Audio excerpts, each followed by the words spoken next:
Although this virus may be very real, the panic that is being created is completely unwarranted.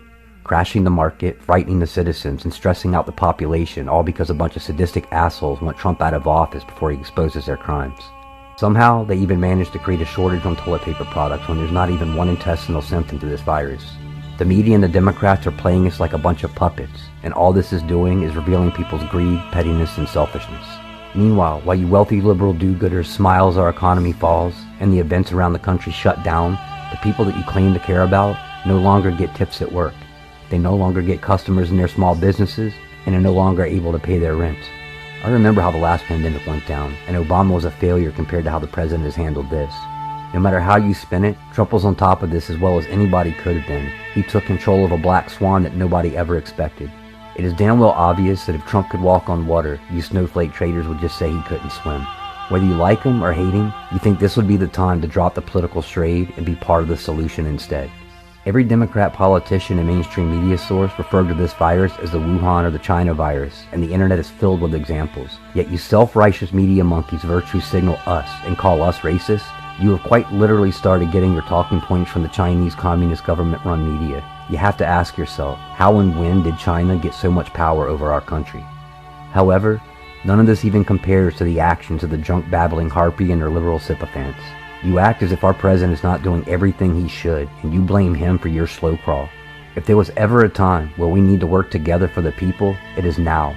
The bill that goes to Senate should be fast, to the point, and clean. And somehow you think it's okay to add things like abortion funding into this bill, something that you know conservatives cannot be more against? This is political extortion and just another example of how little people matter to you. This means one of two things. You either have zero empathy for the common man, or you know that this pandemic is not as dire as you claim. While you think the majority of the population is falling for this ruse, let me tell you what the people are really noticing. We notice that the media is completely dishonest, creating panic when our leader is trying to create calmness. We see how the media is more focused on political semantics and disrespecting our president than they actually care about the threat. We realize that we are dependent not only on supplies from another country, but a country who was our enemy and started this whole problem to begin with. We realize that our economy is too easily influenced by a few wealthy people, and we have a Federal Reserve System that does not care about uncontrollable circumstance. We see that the elite will happily watch us suffer for their needs, knowing that their financially secure situation can ride this pandemic out. We are becoming aware that colleges can be done from home, and the expenses associated with higher education can be reduced to necessity without other needed costs. But most importantly, we realize how much we rely on others to survive it all.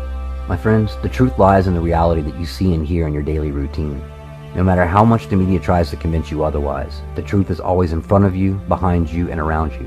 If you just turn off the television and the media for a few days, you will see the reality without the confusion of indoctrination and forced perspective.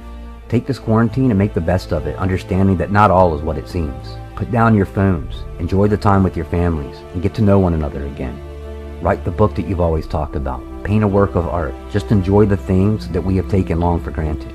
These were the things that God wanted us to focus on anyways. This is a subtle opportunity to unplug ourselves from the economic and social matrix that we have become oblivious to. This event does not have to be something that holds us captive to fear. It can be a reminder of how fragile mankind can be, and something that brings us closer to the things that are more important. It's a moment of humility as we start to notice again all the hardworking people that remove our waste, stock our grocery shelves, truck those goods across the nation, and grow our food from the seed.